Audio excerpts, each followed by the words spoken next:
So നമ്മൾ angular services നമ്മളിവിടെ കൊണ്ടുവന്നു. ഇനി അടുത്തത് നമുക്ക് എന്താ ചെയ്യേണ്ടതെന്ന് പറഞ്ഞാൽ നമ്മളിവിടെ ലോഗിൻ ചെയ്ത് കഴിയുമ്പോൾ ചില എലമെന്റ്സ് നമുക്കിവിടെ ഹൈഡ് ചെയ്യാനുണ്ട്. ഇപ്പോൾ ഇവിടെ കണ്ടോ, ഹോം ലിങ്ക് ഡിസേബിൾഡ് എന്ന് പറഞ്ഞ ഈ ലിങ്ക് നമുക്ക് ആക്ച്വലി ലോഗിൻ ചെയ്യുമ്പോൾ മാത്രം കാണിച്ചാൽ മതി.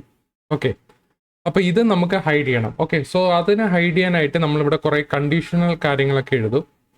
സോ നമ്മളിവിടെ നേരെ ആംഗുലർ കോഡിനകത്തേക്ക് വന്നു കഴിഞ്ഞാൽ നമുക്ക് നാവ്ബാർ കോമ്പോണൻറ്റിനകത്ത് നമ്മുടെ ഇവിടെ ഒരു ലോഗിൻ API എഴുതിയിട്ടുണ്ട്. ഈ ലോഗിൻ APIയിൽ നമ്മൾ ഇത് സക്സസ് ആകുമ്പോൾ മാത്രം അവിടുത്തെ എലിമെന്റ്സ് കാണിച്ചാൽ മതി, ഇല്ല എന്നുണ്ടെങ്കിൽ അവിടെ ഫാൾസ് എന്ന് പറഞ്ഞ് കാണിക്കണം. സോ ഇവിടെ ഞാനൊരു ഫ്ലാഗ് ഞാനിവിടെ ആഡ് ചെയ്യാം. ഇവിടെ ഫ്ലാഗിന് ഞാനിവിടെ logged in, okay, logged in equal to false എന്ന് പറഞ്ഞ് അവിടെ സെറ്റ് ചെയ്യാം. ഓക്കെ, ഡീഫോൾട്ട് അത് ഫാൾസ് ആയിരിക്കും. അപ്പം നമുക്ക് എപ്പോഴാണ് ഇത് ലോഗിൻ സക്സസ് ആവുന്നത് അപ്പം നമുക്ക് ഇതിനെ പിടിച്ചങ്ങ് ട്രൂ ആക്കി കളയാം. ഓക്കെ, ഇവിടെ നമ്മളിവിടെ ലോഗിൻ്റെ API ഇവിടെ നമ്മളിവിടെ എഴുതിയിട്ടുണ്ട്. ലോഗിൻ്റെ APIക്കകത്ത് നമ്മളിപ്പോൾ ഇതിനകത്തായിരിക്കും നമ്മുടെ ഇവിടെ നമ്മൾ ട്രൂ ആക്കി കൊടുക്കുന്നത്. Okay, this dot logged in equal to നമ്മളിവിടെ ട്രൂ എന്ന് പറഞ്ഞു കൊടുക്കും. ഇപ്പോൾ ഇവിടെ എറർ ആണ് വരുന്നെങ്കിൽ, എറർ കണ്ടീഷനിലാണ് കയറുന്നെങ്കിൽ നമ്മളവിടെ പിടിച്ചങ്ങ് ഫാൾസ് എന്ന് പറഞ്ഞു കൊടുക്കാം. ഓക്കെ, സോ ലോഗിൻ സക്സസ് ആകുമ്പോൾ നമ്മൾ ഇതിനെ ട്രൂ ആക്കി കളയും. ഇനി അടുത്ത് എന്ത് ചെയ്യേണ്ടതെന്ന് പറഞ്ഞാൽ നമ്മൾ ഈ HTML കോമ്പോണൻറ്റിനകത്ത് വരിക. HTML കോമ്പോണൻറ്റിനകത്ത് നമ്മൾ ഇവിടെ UL, ഓക്കെ, ഈ UL-നകത്താണ് നമ്മുടെ ഐറ്റംസ് ഇരിക്കുന്നത്, ഹോം ലിങ്ക് ഡിസേബിൾഡ്. സോ ഈ ഒരു എലമെന്റ്സ് ആണ് നമുക്ക് ഹൈഡ് ചെയ്യേണ്ടത്. അപ്പോൾ UL ആണ് ഇതിൻ്റെ പാരന്റ് എലമെന്റ്. സോ അതിനെ ഞാൻ ഇവിടെ ആയിരിക്കും ഞാൻ കണ്ടീഷൻ എഴുതുന്നത്. നമുക്ക് രണ്ട് രീതിയിൽ എഴുതാം. ഒന്ന് നമുക്ക് *ng if equal to logged in എന്ന് പറഞ്ഞ് കൊടുക്കാം. ഇവിടെ നമ്മൾ *ng ഇഫ് ഇവിടെ എറർ വരാൻ കാര്യം എന്ന് പറഞ്ഞാൽ നമ്മളിവിടെ ഒരു മൊഡ്യൂൾ ഇമ്പോർട്ട് ചെയ്യണം. മൊഡ്യൂൾ ഇമ്പോർട്ട് ചെയ്യാനായിട്ട് ഞാനിവിടെ ng if എന്ന് പറഞ്ഞായിരിക്കും കൊടുക്കുന്നത്. ഇപ്പോൾ ng if കൊടുത്തു കഴിഞ്ഞാൽ നമുക്ക് ഇവിടെ നമുക്ക് യൂസ് ചെയ്യാൻ പറ്റത്തുള്ളൂ. ഇത് ഒരു മെത്തേഡാണ്. ഓക്കെ, അപ്പോൾ നമുക്ക് സെക്കൻഡ് മെത്തേഡ് എന്ന് പറയുന്നത് നമ്മൾ ഇപ്പോഴത്തെ ലേറ്റസ്റ്റ് ആംഗുലറിൽ നമ്മൾ യൂസ് ചെയ്യുന്ന പറഞ്ഞാൽ നമ്മളിവിടെ @if അതിനകത്ത് നമ്മളിങ്ങനെ ഒരു കണ്ടീഷൻ എഴുതും. ഇങ്ങനെ ഒരു ഇഫ് കണ്ടീഷനകത്ത് നമ്മളിവിടെ ലോഗ്ഡ് ഇൻ ആണെങ്കിൽ നമ്മൾ ഈ ഒരു സംഭവം എടുത്തിട്ട് കട്ട് ചെയ്തിട്ട് നമ്മളിവിടെ പേസ്റ്റ് ചെയ്യും. ഓക്കെ, ഇതാണ് നമ്മളുടെ ഇപ്പോഴത്തെ മോഡേൺ ആംഗുലറിൽ നമ്മൾ യൂസ് ചെയ്യുന്നത്. ഓക്കെ, ഇപ്പം ഞാൻ ഇത് മൊത്തം രണ്ട് സേവ് ചെയ്ത് കഴിഞ്ഞാൽ നമുക്കിവിടെ ng if is not used within the template. Okay, നമ്മൾ ഇവിടെ യൂസ് ചെയ്യുന്നില്ല ഇപ്പോൾ ng if യൂസ് ചെയ്യുന്നില്ല, പകരം നമ്മളിവിടെ @if ആണ് നമ്മളിവിടെ യൂസ് ചെയ്യുന്നത്. അപ്പം ഞാൻ ഇത് എടുത്തു കഴിഞ്ഞാൽ നമ്മുടെ ഇവിടെ വന്നിട്ടില്ല, എലമെന്റ്സ് ഹൈഡ് ആയിട്ടുണ്ട്. ഓക്കെ, അപ്പോൾ ഇത് കുറച്ച് സ്റ്റൈലിംഗ് മാറ്റമുണ്ട്. ജസ്റ്റ് ഞാനൊരു എക്സാമ്പിൾ ആണ് കാണിക്കുന്നത്. ഓക്കെ, ഇപ്പം നമ്മുടെ എലമെന്റ്സ് ഒന്നും കാണിക്കുന്നില്ല, കാരണം ലോഗ്ഡ് ഇൻ അല്ല. ഓക്കെ, അപ്പം ഞാൻ ഇവിടെ ലോഗിൻ ചെയ്യുവാണെങ്കിൽ തോമസ് 2 3 4 5 ലോഗിൻ ചെയ്താൽ അതുകൊണ്ട് എനിക്കിവിടെ എലമെന്റ്സ് ഇവിടെ കാണിക്കുന്നുണ്ട്. അപ്പോൾ ഇവിടെ എലമെന്റ്സ് കാണിക്കുമ്പോൾ ഈ ലോഗിൻ ചെയ്ത് കഴിഞ്ഞാൽ എനിക്ക് ഈ ഒരു എലമെന്റ് കാണിക്കേണ്ട കാര്യമില്ല. Okay, because already logged in ആണ്. സോ ഈ ഒരു യൂസർ നെയിം പാസ്വേഡ് എന്ന് പറഞ്ഞ കൺട്രോൾ ബോക്സ് നമുക്കിവിടെ കാണിക്കേണ്ട കാര്യമില്ല. പകരം നമ്മളിവിടെ ലോഗ് ഔട്ട് എന്ന് പറഞ്ഞൊരു ഓപ്ഷൻ ആയിരിക്കും വെക്കുന്നത്. അപ്പോൾ ലോഗ് ഔട്ട് ഉള്ള ഓപ്ഷൻ എന്ന് പറഞ്ഞാൽ നമ്മൾ ഈ ഒരു ഫോം ഉണ്ടല്ലോ, ഈ ഫോമിന് നമ്മൾ പിന്നെയും ഒരു ഇഫ് കണ്ടീഷൻ യൂസ് ചെയ്യും. ഇഫ്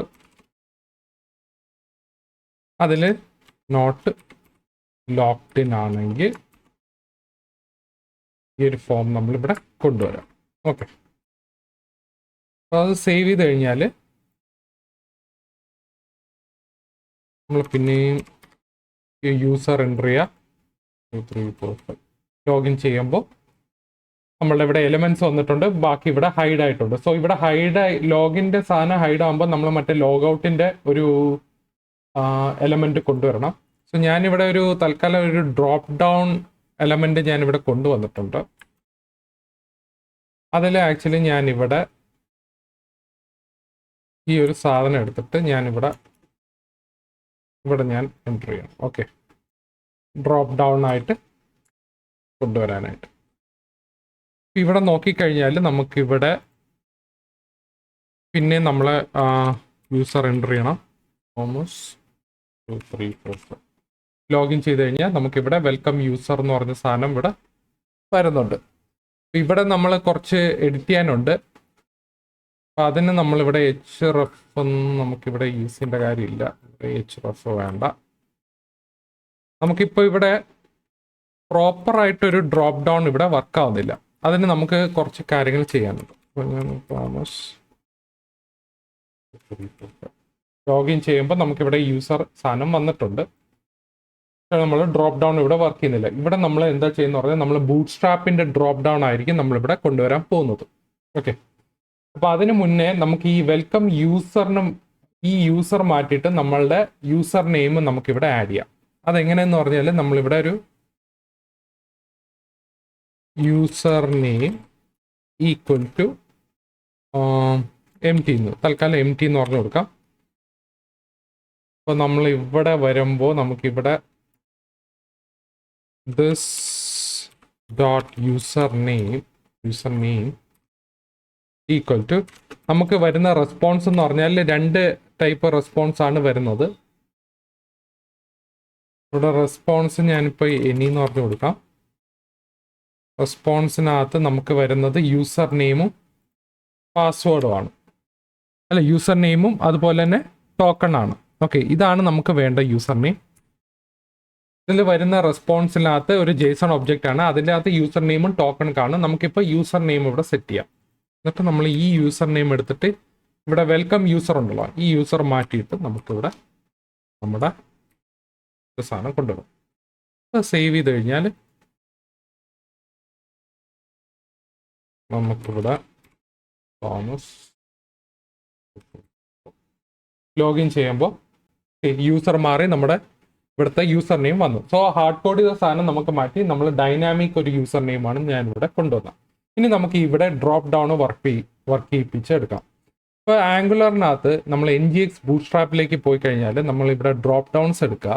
ആ ഡ്രോപ്പ് ഡൗൺസിനകത്ത് നമ്മൾ APIയിൽ പോയി കഴിഞ്ഞാൽ നമുക്ക് 2 മൊഡ്യൂളാണ് നമുക്ക് ഇമ്പോർട്ട് ചെയ്യേണ്ടത്. ഒന്ന് ബ്രൗസർ ആനിമേഷൻസ് മൊഡ്യൂളും പിന്നെ ഒന്ന് BS ഡ്രോപ്പ് ഡൗൺ മൊഡ്യൂളുമാണ്. ഈ 2 മൊഡ്യൂൾ നമ്മൾ ഇമ്പോർട്ട് ചെയ്താൽ മാത്രമേ നമുക്ക് ഇവിടെ ബൂട്ട്സ്ട്രാപ്പിന്റെ ഡ്രോപ്പ് ഡൗൺ യൂസ് ചെയ്യാൻ പറ്റത്തുള്ളൂ. അപ്പോൾ അതിന് നമ്മൾ ഇവിടെ ആപ്പ് കോൺഫിഗ് .tsനകത്ത് വന്നു കഴിഞ്ഞാൽ നമ്മളിവിടെ പ്രൊവൈഡ് ആനിമേഷൻസ് എന്ന് പറഞ്ഞ സാധനം നമ്മളിവിടെ കൊണ്ടുവന്നിട്ടുണ്ട്. ഓക്കെ, പ്രൊവൈഡ് ആനിമേഷൻസ് എന്ന് പറയുന്നത് ആംഗുലറിനകത്ത് പ്ലാറ്റ്ഫോം ബ്രൗസർ /ആനിമേഷൻസ്. ഇത് നിങ്ങൾ ടൈപ്പ് ചെയ്ത് വേണം പോകാനായിട്ട്. നമുക്കിത് ഓട്ടോമാറ്റിക്കലി ഇവിടെ പ്രൊവൈഡ് ആനിമേഷൻസ് നമ്മൾ ടൈപ്പ് ചെയ്ത് കഴിയുമ്പോൾ നമുക്ക് ഓട്ടോ കംപ്ലീറ്റ് എന്ന് പറഞ്ഞ ഓപ്ഷൻ കാണത്തില്ല. സോ അതുകൊണ്ട് നമ്മൾ ഇതുപോലെ നമ്മൾ ടൈപ്പ് ചെയ്തങ്ങ് ഇടണം. ഓക്കെ, പ്രൊവൈഡ് ആനിമേഷൻസ് നമ്മൾ ആക്ച്വലി ആപ്പ് കോൺഫിഗ് .ts ഫയലിനകത്തോട്ട് ഇമ്പോർട്ട് ചെയ്യണം. അത് കഴിഞ്ഞിട്ട് നമ്മൾ എന്ത് ചെയ്യണം, നമ്മൾ നാബാർ കോമ്പോണൻറ്റിനകത്തോട്ട് വന്നു കഴിയുമ്പോൾ നമുക്കിവിടെ കോമ്പോണൻറ്റിനകത്ത് ഇമ്പോർട്ട്സ് എന്ന് പറഞ്ഞൊരു ഇടമുണ്ട്. അവിടെ നമ്മൾ BS ഡ്രോപ്പ് ഡൗൺ മോഡ്യൂൾ നമ്മൾ കൊണ്ടുവരണം. ഓക്കെ, ഇപ്പോൾ BS ഡ്രോപ്പ് ഡൗൺ മോഡ്യൂൾ നമ്മൾ ഇപ്പോൾ ഓട്ടോ കംപ്ലീറ്റിൽ വന്നില്ലെങ്കിൽ നമ്മൾ ഇതുപോലെ ഇങ്ങനെ ടൈപ്പ് ചെയ്ത് കൊടുക്കുക. അല്ലാന്നുണ്ടെങ്കിൽ നിങ്ങൾക്ക് ഇവിടെ കോപ്പി ചെയ്തിട്ട് നിങ്ങൾക്ക് അതുപോലെ ഇമ്പോർട്ട് ചെയ്ത് ചെയ്യാൻ പറ്റും. ഓക്കെ, സോ ഈ 2 മൊഡ്യൂള് നമുക്ക് ഇവിടെ കൊണ്ടുവരണം. ഓക്കെ, ഇനി ഞാനിവിടെ എന്താ ചെയ്യാൻ പോകുന്ന പറഞ്ഞാൽ ഞാനിവിടെ ഏതെങ്കിലും ഒരു ബട്ടൺ എടുക്കാം. ബട്ടൺ ഡ്രോപ്പ് ഡൗൺ നമുക്കിവിടെ പല ടൈപ്പുള്ള എക്സാമ്പിൾസ് ഉണ്ട്. നമുക്ക് ഡ്രോപ്പ് ഡൗണിൻ്റെ കുറേ എക്സാമ്പിൾസ് ഉണ്ട്. നിങ്ങൾക്ക് ഏത് ഓപ്ഷൻ വേണമെങ്കിലും എടുക്കാം. ഇതിൽ ഞാൻ എടുക്കുന്നത് ഏതെങ്കിലും ഫസ്റ്റ് തന്നെ എടുക്കാം. ഓക്കെ, ഫസ്റ്റ് 1 തന്നെ എടുക്കാം. അതല്ല ഞാനിവിടെ ഈ ഒരു സാധനം എടുക്കാം. ഇത്രയും കോപ്പി ചെയ്യുക. ഇത്രയും കോപ്പി ചെയ്തിട്ട് നമ്മൾ ഈ ഒരു സാധനം മാറ്റിയിട്ട് ഇത്രയും ഇത് കൊണ്ടുവരാം. ഓക്കെ, ഇതിനകത്ത് വെൽക്കം യൂസർ നെയിം ആയിരിക്കും. ഞാനിവിടെ ബട്ടൺ ഡ്രോപ്പ് ഡൗൺ മാറ്റിയിട്ട് ഞാൻ എൻ്റെ ഈ ഒരു നെയിം കൊണ്ടുവരും വരിക. പിന്നെ എഡിറ്റ് പ്രൊഫൈലുണ്ട്, പിന്നെ ഒരു ലോഗ് ഔട്ട് ഉണ്ട്. ഓക്കെ, ഒരു ലോഗ് ഔട്ട് ഉണ്ട്. ഇത് ആക്ച്വലി ഞാനെടുത്ത് കളയാൻ പോവാണ്. HREF നമുക്ക് വേണ്ട. HREF നമ്മളിവിടെ മാറ്റിയിട്ട് നമുക്കിവിടെ വേണമെങ്കിൽ ഒരു സാധനം ആഡ് ചെയ്യാം. നമുക്ക് ലോഗ് ഔട്ടിൻ്റെ ഓപ്ഷൻ കൊണ്ടുവരണം. ഓക്കെ, ലോഗ് ഔട്ട് എന്ന് പറഞ്ഞൊരു ഫംഗ്ഷൻ നമ്മളിവിടെ ആഡ് ചെയ്യാം. എന്നിട്ട് നമ്മളിവിടെ നേരെ ടൈപ്പ് സ്ക്രിപ്റ്റ് ഫയലിൽ വന്നു കഴിഞ്ഞിട്ട് ഇവിടെ നമ്മളൊരു ലോഗ് ഔട്ടിൻ്റെ ഫംഗ്ഷൻ ആഡ് ചെയ്യാം. ലോഗ് ഔട്ടിൻ്റെ ഫംഗ്ഷൻ വേറെ ഒന്നുമില്ല, നമ്മൾ ആ ലോഗ്ഡ് എന്ന് പറഞ്ഞ വേരിയബിളിനെ പിടിച്ച് നമ്മളിവിടെ ഫാൾസ് ആക്കി വിടും. ഓക്കെ, അത്രേ ഉള്ളൂ. ഇത്രയും സാധനങ്ങൾ കൊണ്ടുവന്നു. ഇനി നമുക്കൊന്ന് സേവ് ചെയ്തിട്ട് നമുക്ക് നോക്കാം. സേവ് ചെയ്തിട്ട് നമ്മളിവിടെ തോമസ് 1 2 3 4 5 ലോഗിൻ ചെയ്ത് കഴിഞ്ഞാൽ ഓക്കെ, നമുക്കിവിടെ വെൽക്കം തോമസ്. ഓക്കെ, ഈ ഒരു സാധനം എടുത്ത് കളയാൻ അതിൻ്റെ ആവശ്യമില്ല. നമുക്ക് ഇതിനി സേവ് ചെയ്തിട്ട് ഒന്നുകൂടെ നോക്കാം. ഓക്കെ, അപ്പോൾ സാധനം വന്നിട്ടുണ്ട്. അപ്പോൾ ഇതാണ് നമ്മുടെ ബൂട്ട് സ്ട്രാപ്പിൻ്റെ ഡ്രോപ്പ് ഡൗൺ. സോ ഈ ബൂട്ട് സ്ട്രാപ്പിൻ്റെ ഡ്രോപ്പ് ഡൗൺ യൂസ് ചെയ്യണമെങ്കിൽ നമ്മൾ ഞാൻ നേരത്തെ പറഞ്ഞ പോലെ 2 മോഡ്യൂൾ നമ്മൾക്ക് ഇമ്പോർട്ട് ചെയ്യണം. ഓക്കെ, ഇവിടെ എഡിറ്റ് പ്രൊഫൈൽ ഉണ്ട്, ലോഗ് ഔട്ട് ഉണ്ട്. ഇപ്പോൾ ലോഗ് ഔട്ട് ക്ലിക്ക് ചെയ്ത് കഴിഞ്ഞാൽ നേരെ അതിനെ പിടിച്ചങ്ങ് ഫാൾസ് ആക്കും. ഏത് ലോഗ്ഡിനെ ഫാൾസ് ആക്കുമ്പോൾ നോർമലി നമ്മുടെ ലോഗിൻ്റെ എലിമെൻറ്റ് നമ്മളിവിടെ കൊണ്ടുവരും. സോ ഇങ്ങനത്തെ കണ്ടീഷണൽ ഓപ്പറേഷൻസ് ആയിരിക്കും നമ്മളിവിടെ യൂസ് ചെയ്യുന്നത്. അതായത് നമ്മൾ ലോഗിൻ ചെയ്യുന്ന ടൈമിൽ എന്തൊക്കെ കാണിക്കണം, എന്തൊക്കെ കാണിക്കണ്ട എന്നൊക്കെ തീരുമാനിക്കാൻ നമ്മളിവിടെ ഒരു ഫ്ലാഗ് വെച്ചിട്ടായിരിക്കും യൂസ് ചെയ്യുന്നത്. ഇപ്പോൾ ഈ ലോഗിൻ സക്സസ് ആകുമ്പോൾ മാത്രമേ നമുക്ക് അതിനകത്ത് യൂസ് ചെയ്യാൻ പറ്റൂ. അല്ലെങ്കിൽ ടോക്കൺ വാലിഡ് ആണെങ്കിൽ മാത്രമേ നമുക്ക് അത് ചില എലമെൻറ്റ്സ് ഒക്കെ കാണിക്കാൻ പറ്റത്തുള്ളൂ. സോ ഇത്രയേ ഉള്ളൂ. അപ്പോൾ ഇത് നിങ്ങൾ ജസ്റ്റ് ട്രൈ ചെയ്ത് നോക്കുക. ഇപ്പം ഇവിടെ സ്റ്റൈലിംഗ് മാറിയിട്ടുണ്ട്. ആക്ച്വലി എനിക്ക് ഇതിവിടെ റൈറ്റ് സൈഡിലാണ് വരേണ്ടത്. സോ നിങ്ങൾ ട്രൈ ചെയ്ത് നോക്കുക എങ്ങനെയാണ് ഇത് സ്റ്റൈൽ ചെയ്യേണ്ടത്. ഓക്കെ, സോ ഈ വീഡിയോയിൽ എന്തെങ്കിലും ഡൗട്ട് ഉണ്ടെങ്കിൽ നിങ്ങൾ താഴെ കമൻറ്റ് സെക്ഷനിനകത്ത് ഇടുക. ഓക്കെ, സോ അടുത്ത വീഡിയോയിൽ നമുക്ക് കുറച്ച് ഡീപ്പായിട്ട് നോക്കാം. ഓക്കെ.